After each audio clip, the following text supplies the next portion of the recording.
Hello hello everyone. എല്ലാവർക്കും സുഖാണെന്ന് വിശ്വസിക്കുകയാണ്.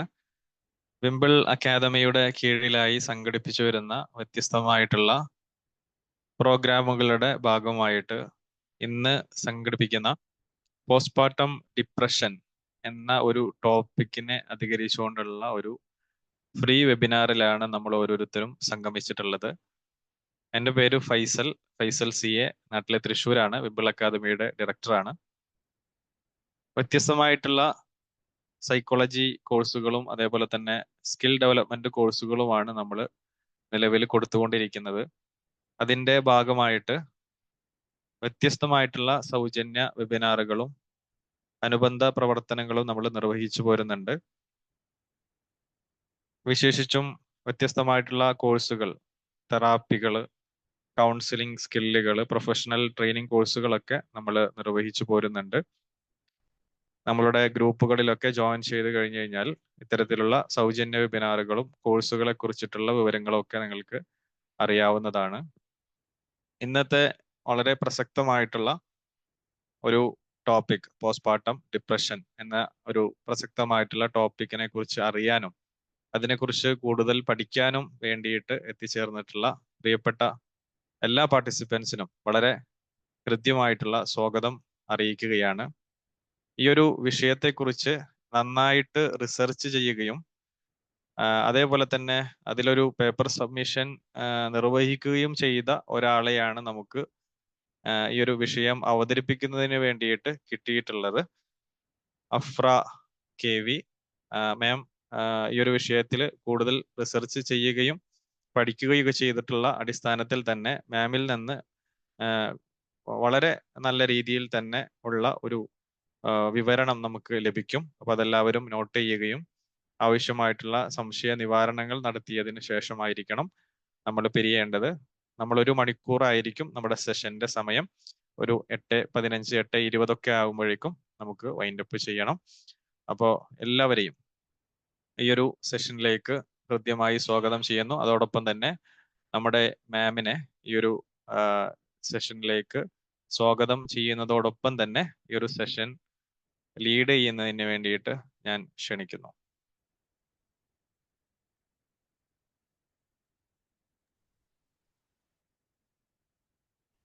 Thank you, sir. Thank you so much.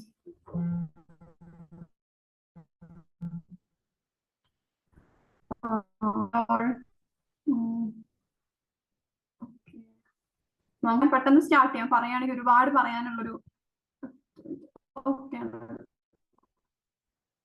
Call ഉണ്ടായിരുന്നു. ശരിയായപ്പോ audible അല്ലെങ്കിൽ ജസ്റ്റ് ഒന്ന് പറയണേ. സ്റ്റെക്കാണ് കേട്ടോ, സ്റ്റെക്ക് ആവുന്നുണ്ട്. ഇവിടെ റേഞ്ച് ഉണ്ട്. ഇപ്പോഴോ? കേൾക്കുന്നുണ്ട്. എന്നാലും വീഡിയോ ഒരു ചെറിയ സ്റ്റെക്ക് വരുന്നേ ഉള്ളൂ. കുഴപ്പമില്ല, സംസാരിച്ചോളൂ.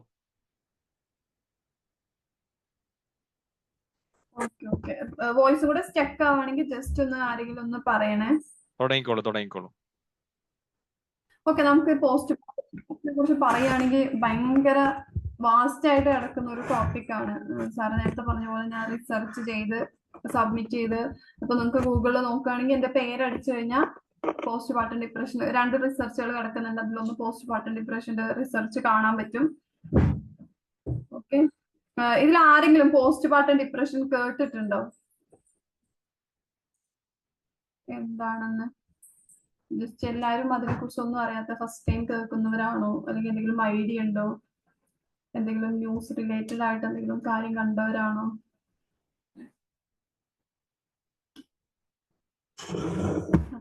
സാധാരണ നമ്മള്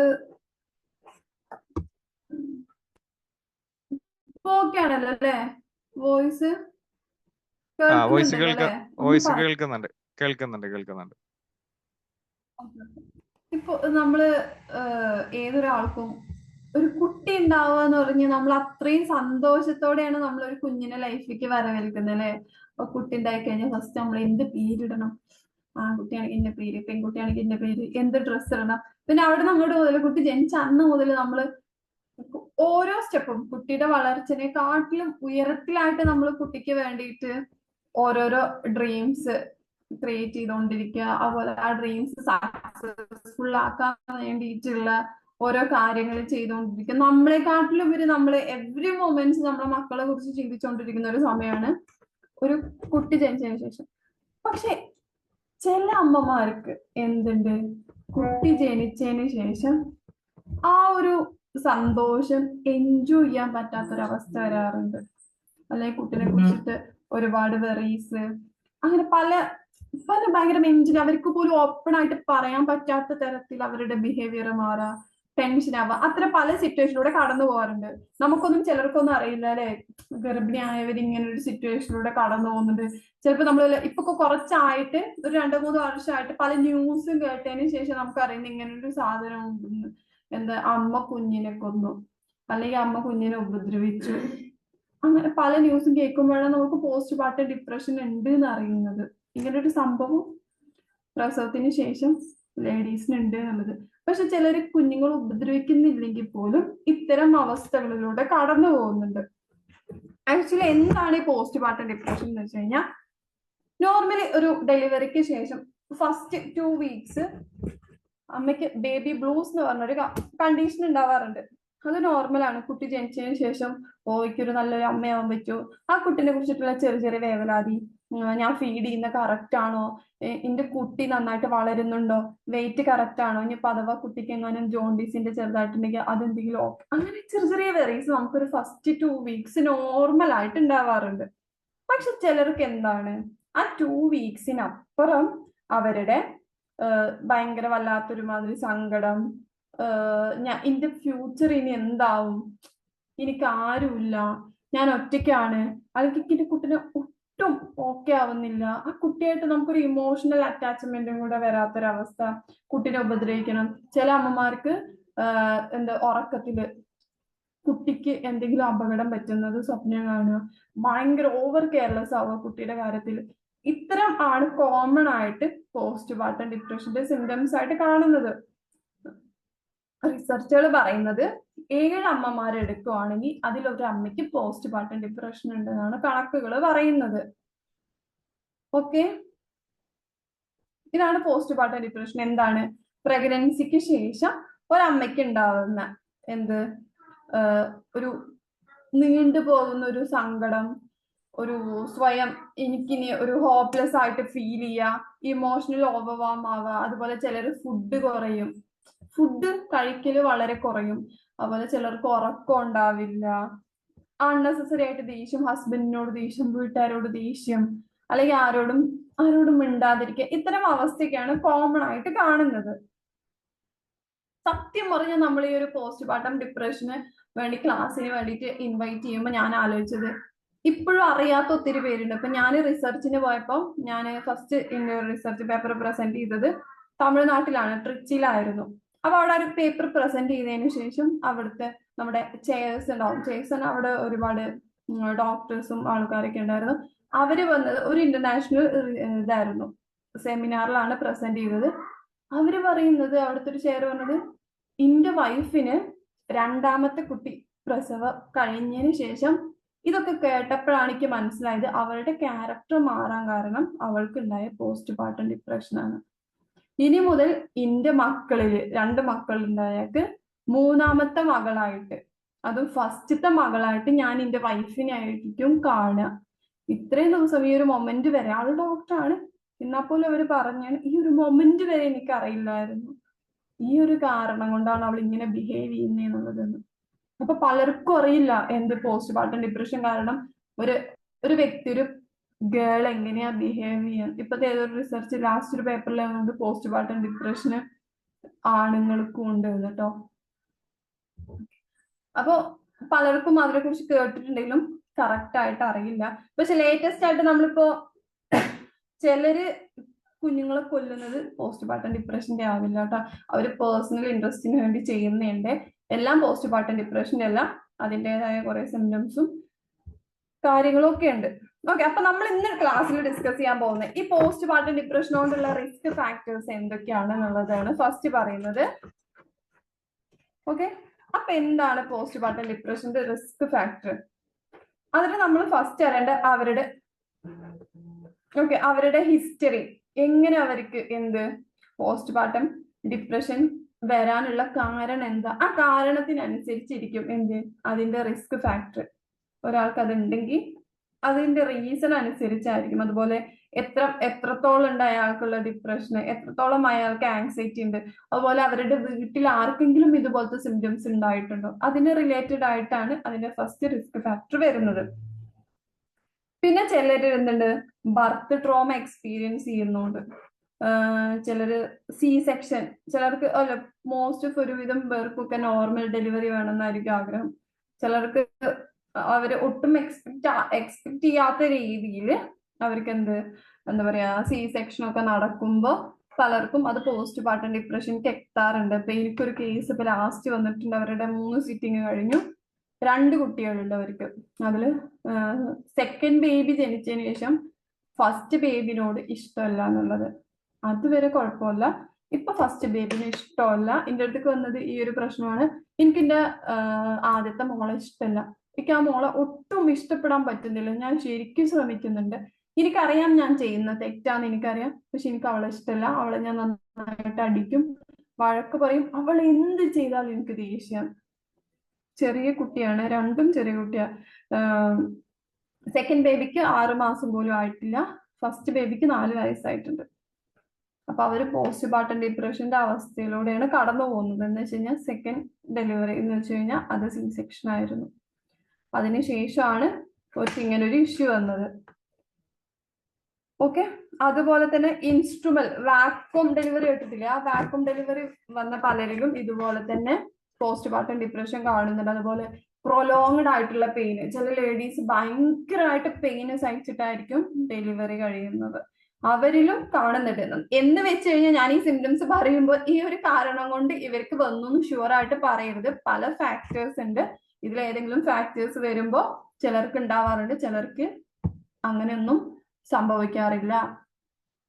ഓക്കെ, അതുപോലെ തന്നെ എന്തെങ്കിലും ട്രോമ സ്ട്രെസ് ഒക്കെ നടന്നവര്, ഇപ്പൊ നമ്മൾ പറയും പൊതുവെ പറയില്ലേ പ്രഗ്നൻസി ടൈമിൽ വൈഫിനെ വളരെ സന്തോഷമായിട്ട് വെക്കണം, കാരണം അവരുടെ ചെറിയ ചെറിയ പ്രശ്നങ്ങൾ, ചെറിയ ഒരു സന്തോഷമില്ലായ്മ, നമുക്കറിയില്ല, വീട്ടിലത്തെ വല്ല ഫാമിലി ഇഷ്യൂസ് ആയിരിക്കാം, ചിലപ്പോൾ ഹസ്ബൻഡിനായിട്ടുള്ള ഇഷ്യൂസ് ആവും, വേറെ എന്തെങ്കിലും റീസൺ ആയിരിക്കാം. ഇതുകൊണ്ടൊക്കെ എന്ത് ചെയ്യാറുണ്ട്, അവർക്ക് ആ ഒരു പ്രഗ്നന്റ് ആയിരിക്കുന്ന സമയത്ത് സങ്കടം, കുട്ടി ജനിച്ചതിന് ശേഷം ആ കുട്ടിനെയും എഫക്ട് ചെയ്യാറുണ്ട്, അവരെ അതിലപ്പുറം എഫക്ട് ആക്കാറുണ്ട്. ഹസ്ബൻഡ് വൈഫ് തമ്മിലുള്ള ഇഷ്യൂസ് ഒക്കെ പോസ്റ്റ് പാർട്ടം ഡിപ്രഷൻക്ക് നല്ല രീതിയിൽ ലീഡ് ചെയ്യുന്നുണ്ട്. ഇപ്പൊ ഞാൻ റിസർച്ച് ചെയ്തതിൽ തന്നെ 2 കേസ് അങ്ങനെയായിരുന്നു, 3 കേസിലെ 2 കേസ് അങ്ങനെയായിരുന്നു. ഹസ്ബൻഡുമായിട്ടുള്ള റിലേഷൻഷിപ്പ് ഇഷ്യൂ കൊണ്ട് എന്തായി, ആള് പോസ്റ്റ് പാർട്ടം ഡിപ്രഷനിലേക്ക് എത്തി. ഒരാള് കുട്ടീനെ കൊന്നു, ഒരാളിപ്പോഴും ഓക്കെ കുഴപ്പമില്ല നല്ല രീതിയിൽ ജീവിക്കുന്നുണ്ട് ട്രീറ്റ്മെന്റ് എടുത്തിട്ട്. ഓക്കെ,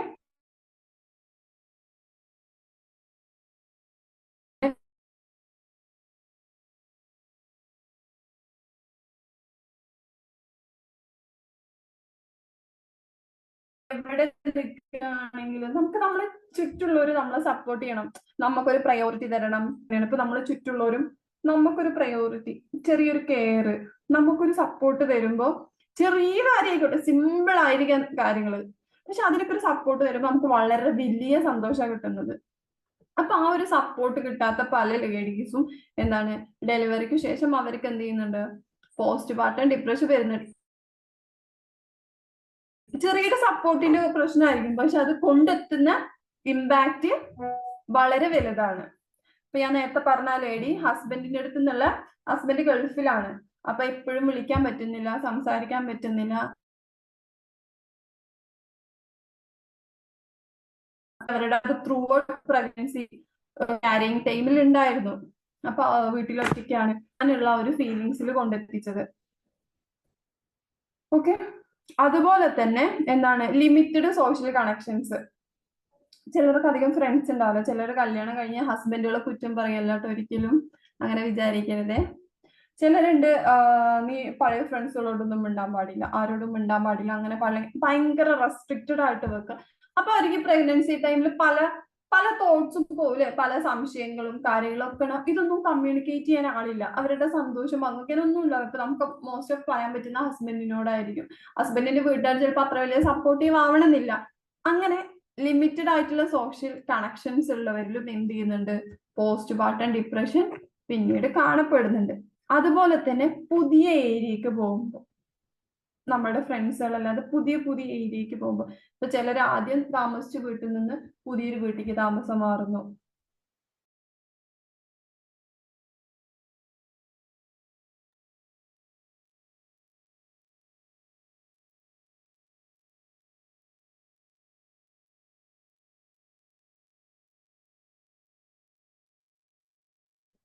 ഞാൻ സബ്ജക്റ്റായിരുന്നു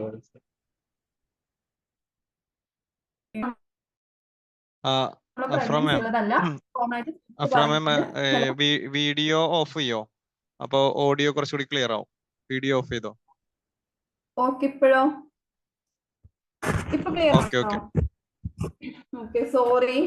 ഇവിടെ റേഞ്ച് ഉണ്ട്, പിന്നെ എന്തെങ്ങനെ എനിക്ക് അറിയുന്നില്ല. ഫുൾ റേഞ്ച് ഇല്ല കാണുന്നത്.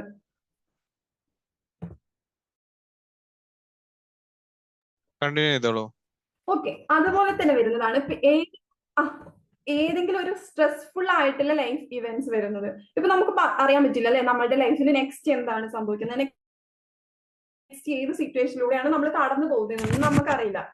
ഓക്കെ, ആ ഒരു സിറ്റുവേഷനിലൂടെ കടന്നു പോകുമ്പോൾ പ്രഗ്നൻസി ടൈമിൽ അതുപോലെ ഏതെങ്കിലും സിറ്റുവേഷൻ ആണെങ്കിൽ പോസ്റ്റ് പാർട്ടം ഡിപ്രഷൻ ലീഡ് ചെയ്യുന്നുണ്ട്. ഉദാഹരണം പറയുകയാണെങ്കിൽ പെട്ടെന്ന് എന്തെങ്കിലും കണ്ട് പേടിക്കുക, അല്ലെങ്കിൽ പ്രിയപ്പെട്ടവര് മരിച്ചു പോവോ, അല്ലെങ്കിൽ ഏതെങ്കിലും ഒരു ആക്സിഡന്റ് കാണുക,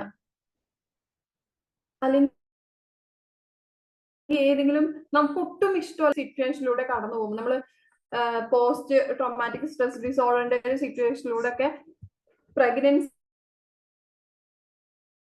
സമയത്ത് ഒരമ്മ കടന്നു പോവുകയാണെങ്കിൽ അതെന്ത് ചെയ്യും, പോസ്റ്റ് പാർട്ടം ഡിപ്രഷനിക്ക് ലീഡ് ചെയ്യുന്നുണ്ട്.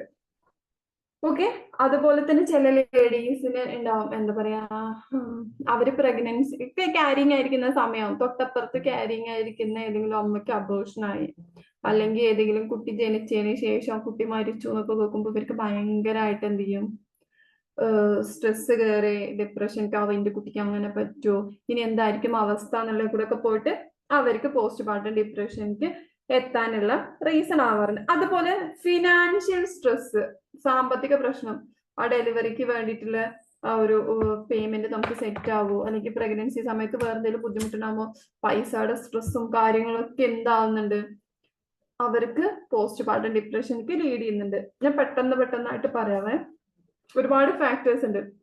അതുപോലെ തന്നെ വേറെ എന്തെങ്കിലും ലൈഫ് ചേഞ്ചസ്, നമുക്ക് എന്താ പറയാ, ഹസ്ബൻഡ് ജോലി മാറിപ്പോവുക, അല്ലെങ്കിൽ വേറെ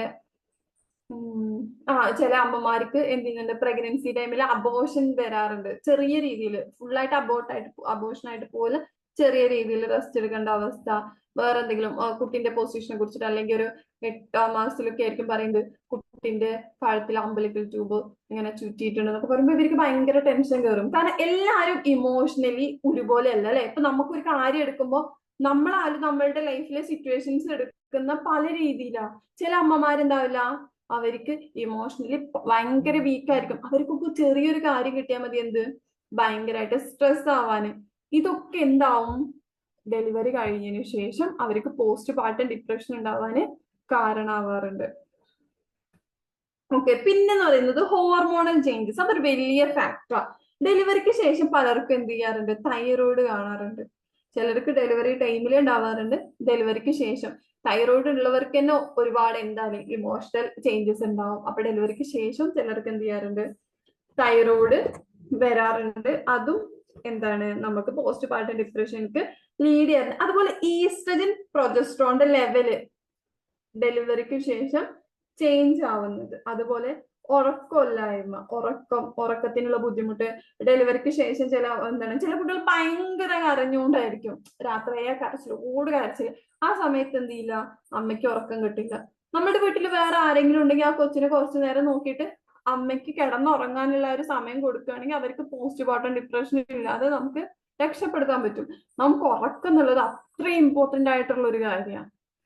അപ്പൊ പകല് ചിലപ്പോ ഉറങ്ങട്ടെ എന്ന് വിചാരിക്കുമ്പോ ആ ഫസ്റ്റ് 2 വീക്സിലായിരിക്കും എന്ത് ആ ഡെലിവറി കഴിഞ്ഞ് കിടക്കുന്ന ലേഡിനെ കാണാന് ഒരുപാട് വിരുന്നുകാർ വരിക, കുട്ടീനെ കാണാൻ വരിക. അപ്പോഴും എന്തില്ല, ഈ അമ്മയ്ക്ക് കിടന്നുറങ്ങാനുള്ള സമയം അവിടെ കിട്ടുന്നില്ല.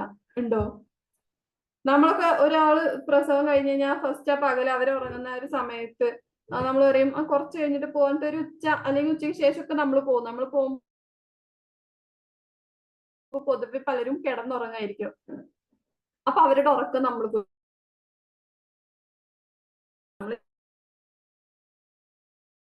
ഉണ്ടാവില്ല, രാത്രി ഉറങ്ങാനുള്ള സമയം കിട്ടിയിട്ടുണ്ടാവില്ല. അല്ലെങ്കിൽ ചിലപ്പോൾ കുട്ടി കരഞ്ഞിട്ട് രാത്രി ഉറങ്ങിയിട്ടില്ലെങ്കിൽ നമ്മൾ വീട്ടിൽ പലരും പറയും പകല് കിടന്നുറങ്ങുമ്പോ എന്തിനാണ് ഇങ്ങനെ പകല് കിടന്നുറങ്ങുന്നതെന്ന് പറഞ്ഞ് വഴക്ക് പറയും. അപ്പൊ ആ ഒരു ഉറക്കക്കുറവ്, പൊതുവെ നമുക്ക് പോലും ഉറക്കക്കുറവ് നമ്മുടെ മെന്റൽ ഹെൽത്തിനെ വളരെ ബാഡ് ആയിട്ട് എഫക്റ്റ് ആവും. അപ്പൊ ഈ അമ്മമാർക്ക് റെസ്റ്റും എല്ലാം വേണ്ടൊരു ടൈമാണ്. അപ്പൊ ആ സമയത്ത് അവരുടെ ഉറക്കക്കുറവ് അവരെ നല്ല രീതിയിൽ എഫക്റ്റ് ആവുന്നുണ്ട്.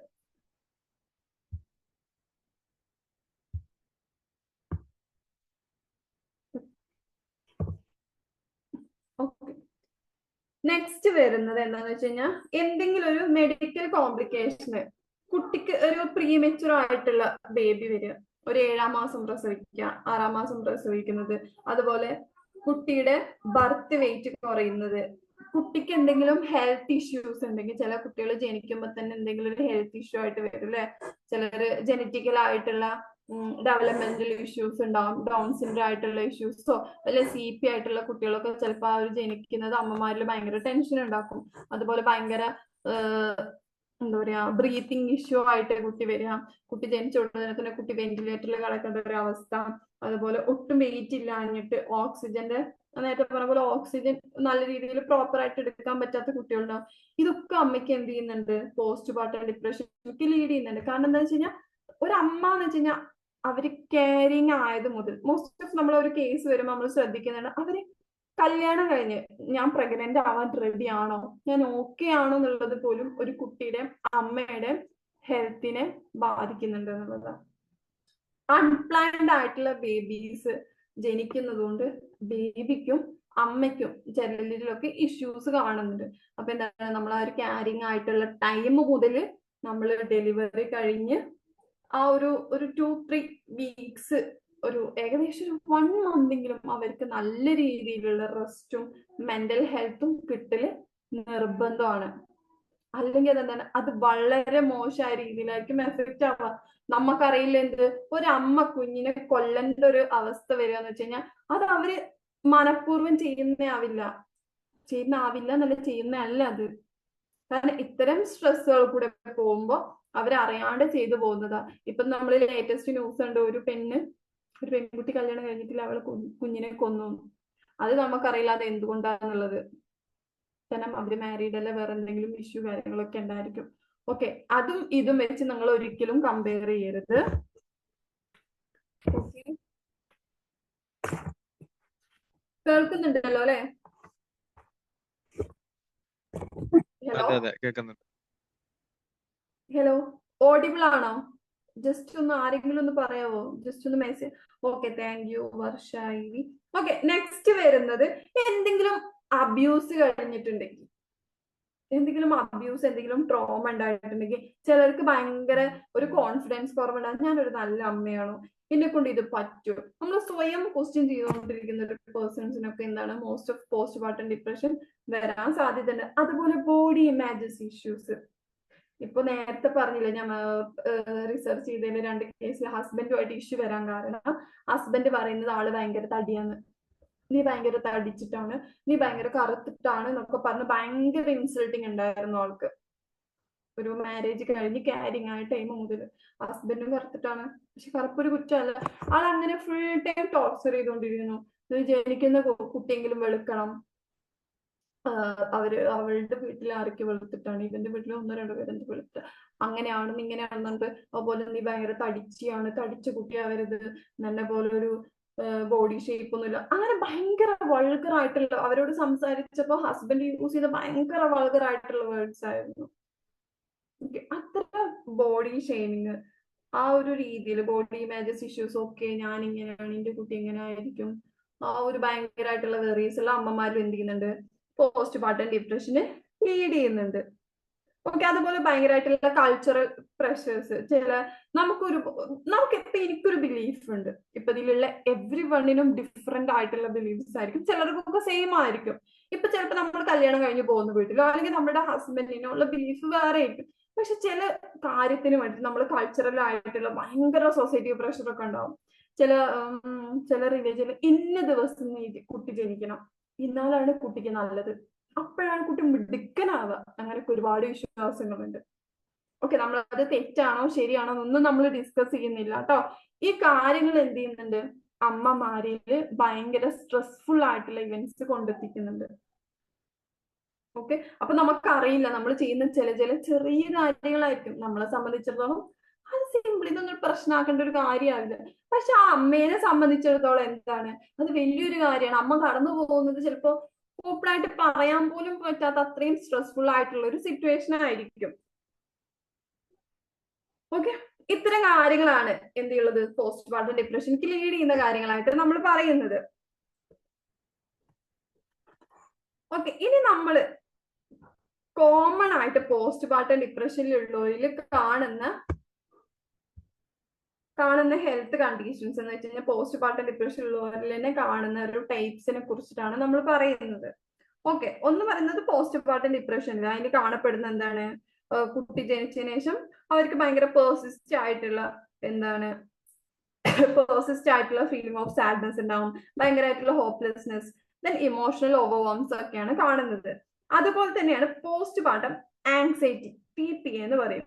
അവരുണ്ടാകുന്നത് ഭയങ്കര എക്സസീവ് ആയിട്ടുള്ള വെറി, ഫിയർ, ആങ്സൈറ്റി, അതുപോലെ തന്നെ ഡെയിലി ലൈഫിലായിട്ട് റിലേഷൻഷിപ്പും കാര്യത്തിലൊക്കെ കുട്ടി ജനിച്ചതിന് ശേഷം ഭയങ്കരമായിട്ടുള്ള ഫിയർ വരിക.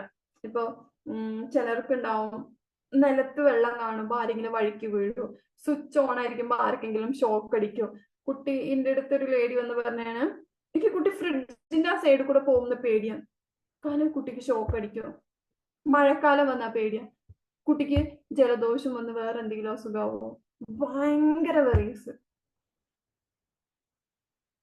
അത്തരം കാര്യങ്ങളൊക്കെ എന്താണ് പോസ്റ്റ്മോർട്ടം ഡിപ്രഷന് ലീഡ് ചെയ്യുന്നത്. അത് കുട്ടിയെ കുറിച്ച് മാത്രമായിരിക്കണമെന്നില്ല, സെൽഫായിട്ടും ഉണ്ടാവും. അവർക്ക് ഒരു ദിവസം ഇപ്പൊ നാളെ എങ്ങോട്ടെങ്കിലും യാത്ര പോകണമെന്നുണ്ടെങ്കിൽ ഇന്ന് ഭയങ്കര പേടിയാ, കാറിലാണ് പോണെങ്കിൽ കാർ ആക്സിഡന്റ് ആവുമോ, വിമാനത്തിലാണെങ്കിൽ വിമാനം എന്തെങ്കിലും പൊട്ടിത്തെറിക്കോ, ഭയങ്കര തൊട്ടേനും പിടിച്ചതിനും ഭയങ്കര വെറീസ് ആയിട്ടുള്ള ഒരു അവസ്ഥ. ഓക്കെ, അതാണ് എന്താ പോസ്റ്റ്മോർട്ടം ആങ്സൈറ്റി എന്ന് പറയുന്നത്. പിന്നെ പറയുന്നതാണ് postmortem obsessive compulsive disorder, PPOCD.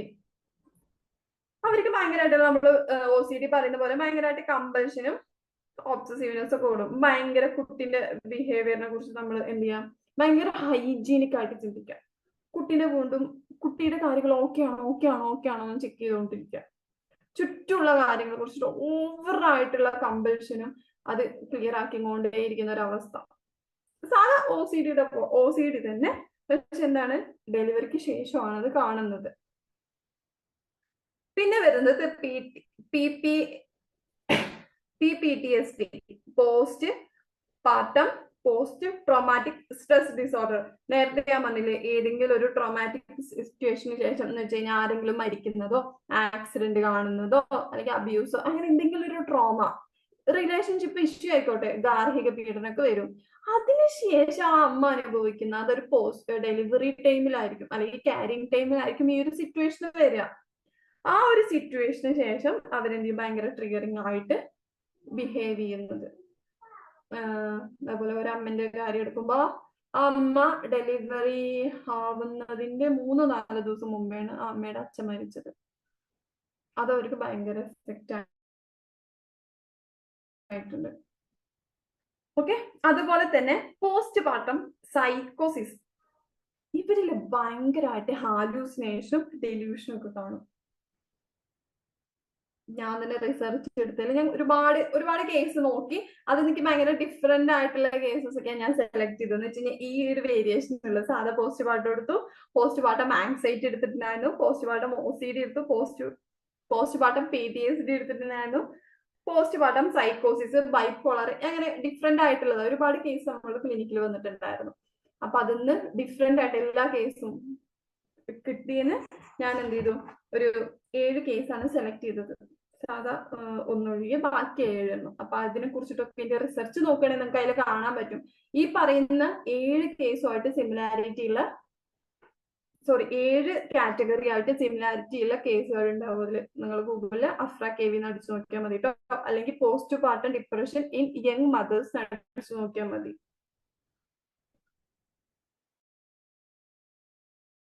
Okay, അതിൽ വരുന്നത് ഇപ്പൊ നേരത്തെ പറഞ്ഞ പോസ്റ്റ്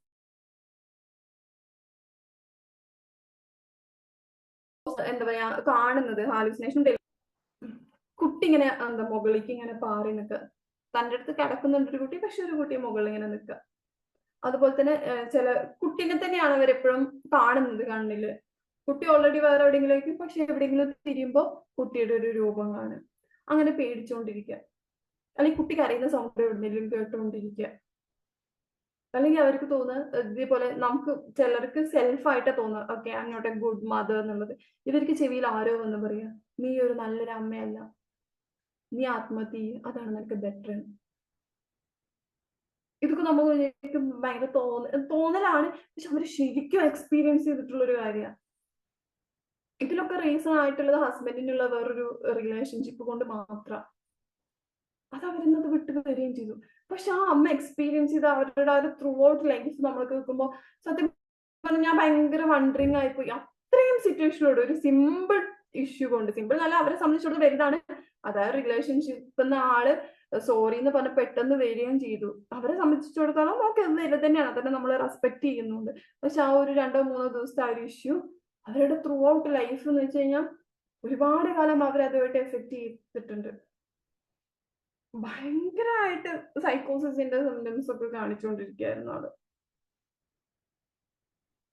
ഓക്കെ, അതുപോലെ തന്നെ പോസ്റ്റ് പാർട്ടം ബൈപ്പോളർ ഡിസോർഡർ, അവര് ഭയങ്കര മാനിക് ആയിട്ടുള്ള ഡിപ്രസീവ് ആയിട്ടുള്ള, ചില സമയത്ത് ആള് ഹാപ്പിയാ, ഭയങ്കര ചെറിയ കാര്യം ഭയങ്കര മാനിക് സിംറ്റംസ് ആണ് ആൾ കാണിക്കുന്നത്. ഓക്കെ, ബൈപ്പോളർ ഡിസോർഡർ എന്ന് പറയുന്നത് ഭയങ്കരമായിട്ടുള്ള മാനിക്കും, ചില സമയത്ത് നൈറ്റ് ആയി കഴിഞ്ഞാൽ ആള് ഫുൾ ഡിപ്രസ്ഡാ, ഫുൾ ഡിപ്രസ്ഡ് തന്നെ ഫുൾ ഡിപ്രഷൻ, ഒന്നിനും പറ്റുന്നില്ല, ഒട്ടും ഉറക്കമല്ല, ഉള്ളിൽ ഇങ്ങനെ തോന്നുക എനിക്ക് ആരുമില്ല, നേരത്തെ പറഞ്ഞ പോലെ ഇന്ന് ആർക്കും ഇഷ്ടമല്ല, അങ്ങനത്തെ ഭയങ്കര ഡെപ്ത് ആയിട്ടുള്ള ഫീലിങ്സിലൂടെയാണ് ആള് കടന്നു പോകുന്നത്. ഓക്കെ, അതുപോലെ തന്നെ വരുന്നതാണ് പോസ്റ്റ് പാർട്ടം ഡിസോസിയേറ്റീവ് സിംറ്റംസ്. അതുപോലെ ഡീപേഴ്സണലൈസേഷൻ ഫീൽ ചെയ്യുന്നുണ്ട് ചിലർക്ക് ഡെലിവറിക്ക് ശേഷം. ഞാൻ എവിടെയാ എന്താ, അവർക്കൊക്കെ ഡെലിവറിക്ക് തൊട്ട് മുമ്പായിട്ട് ഭയങ്കര ട്രോമാറ്റിക് ഇവന്റ്സിലൂടെ കടന്നു പോകുന്നത്. കാരണം ചിലർക്ക് എന്താ പറയാ ബർത്ത് പെയിൻ പ്രൊലോങ്ഡ് ആണ്, അവരിലാണ് ഇത് കാണുന്നത് കേട്ടോ. ഇത് പോസ്റ്റ് പാർട്ടം ഡെലിവറിക്ക് ശേഷം ഡിസോസിയേറ്റീവ് സിംറ്റംസ് കാണിക്കുന്നവര് എന്താണ്, അവര് പ്രൊലോങ്ഡ് ആയിട്ടുള്ള ബർത്ത്. ഓക്കെ, അതുപോലെ ബർത്ത് പെയിൻ ആണ് സോറി. അതുപോലെ കുട്ടിക്ക് എന്തെങ്കിലും ബർത്ത് ഇഷ്യൂസ് വരിക, കുട്ടി ICUലോ വെന്റിലേറ്ററിലോ കടക്കേണ്ട ഒരു അവസ്ഥ വരിക, അല്ലെങ്കിൽ ഏതെങ്കിലും ആക്സിഡന്റ് ഡെലിവറിയുടെ ആ ഒരു സ്പോട്ട് ടൈമിലായിട്ട്, അല്ലെങ്കിൽ ആ ഒരു തലേന്നൊക്കെ ആയിട്ട് എന്തെങ്കിലും ഒരു ട്രോമ വന്നവരിലാണ് മോസ്റ്റ് ഓഫ് ഡിസോസിയേറ്റീവ് സിംറ്റംസ് കാണുന്നത്. ഓക്കെ, ഇത്തരം കാര്യങ്ങളാണ് പോസ്റ്റ് പാർട്ടം ഡിപ്രഷന്റെ ബാക്കിയുള്ള സബ് കാറ്റഗറീസ് ആയിട്ട് വരുന്നത് കേട്ടോ. അതുപോലെ നമുക്ക് ഇതിപ്പോ ഇത്രയും കേട്ടു, ഇച്ചിരി ഫാസ്റ്റ് ആയിട്ട് എടുക്കുന്ന, നമുക്ക് ടൈം ലിമിറ്റഡ്. എങ്ങനെ നമുക്കിത് കണ്ടുപിടിക്കാം? നമ്മൾ ഇതില് ഹെൽത്ത് കെയറിൽ വർക്ക് ചെയ്യുന്നവരുണ്ടോ? Psychologist, special educators, MSW, if any ആരെങ്കിലും ഉണ്ടോ? അല്ലാത്തവരും ഉണ്ടോ? ഒന്ന് ജസ്റ്റ് ഒന്ന് പറയാമോ? ആ ഒരു ഏരിയയിലുള്ളവർക്കാണെങ്കിൽ മനസ്സിലാവും ഇതിന്റെ പേര് പറയുവാണെങ്കിൽ. ആരെങ്കിലും ഉണ്ടോ? ജസ്റ്റ് ഒന്ന് കൈവക്കാവോ? ഉണ്ടെങ്കിൽ വാവ് ചെയ്യാവോ പ്ലീസ്? ചോദിച്ചത് ക്ലിയർ ആയില്ല.